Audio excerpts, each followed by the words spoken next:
расондани кӯмакҳо ба мардуми аз заминларза зарардидаи ноҳияҳои Тоҷикободу Рашт идома дорад ва имрӯз аллакай кӯмакҳои пешвои миллат бо корбони мошинҳои пурбор ба солаи зарурии сохтмонӣ барои дастрасии мардум ва бунёди хонаҳои вайронгаштаи истиқоматӣ аз шаҳри Душанбе сафарбар гардид.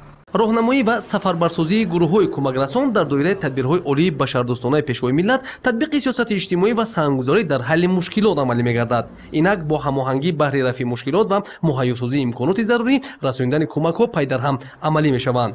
то ин дам баҳри бартарафсозии оқибатҳои офати табиӣ дар минтақаи аз заминларза зарар дида маҳсулоти зарурии будубош ва хӯрока дастрас гардида баҳри рафъи мушкилот чораҳои таъхирнопазир амалӣ шуданд.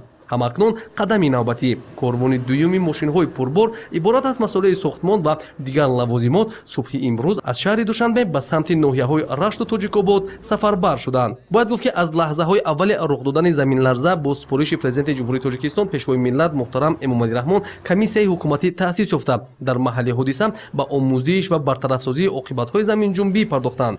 дар ин замина ба мардуми зарардида кӯмаки фаврӣ расонда шуд.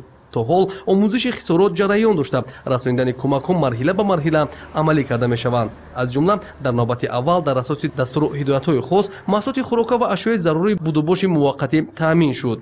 корбони мошинҳои пурбори кӯмакҳои пешвои миллат президенти ҷумҳурии Тоҷикистон муҳтарам Эмомалӣ Раҳмон иборат аз маҳсулоти сохтмонии симент, чӯбу тахта ва дигар лавозимоту ашёи сохтмонӣ мебошад.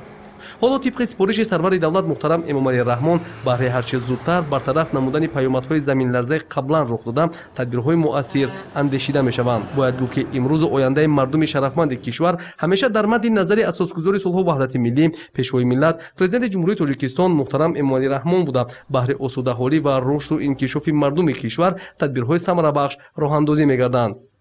муҳайёсозии имконот ва беҳдошти шароити рӯзгор хоста таъмини нишондиҳандаҳои некуаҳолии мардум дар меҳвари сиёсати иҷтимоии ҳукумати ҷумҳурии Тоҷикистон қарор дорад. дар ин замина расонидани кӯмакҳо ба мардуми аз офати табиӣ зарардида вусъат меёбанд ва дар муҳлатҳои муайян дар заминаи дастуру ҳидоятҳои пешвои миллат муҳтарам Эмомалӣ Раҳмон оқибатҳои офати табиӣ рафъ хоҳад шуд. сафарбарсозии гурӯҳҳои кӯмакрасон ва дастрас намудани кӯмакҳо ба мардуми аз офатҳо зарардида нишонаи сиёсати башардӯстонаи ҳукумати ҷумҳурии Тоҷикистон ва дар рӯзҳои мушкил канори мардуми ниёзманд будани президенти ҷумҳурии Тоҷикистон пешвои миллат муҳтарам Эмомалӣ Раҳмон мебошад.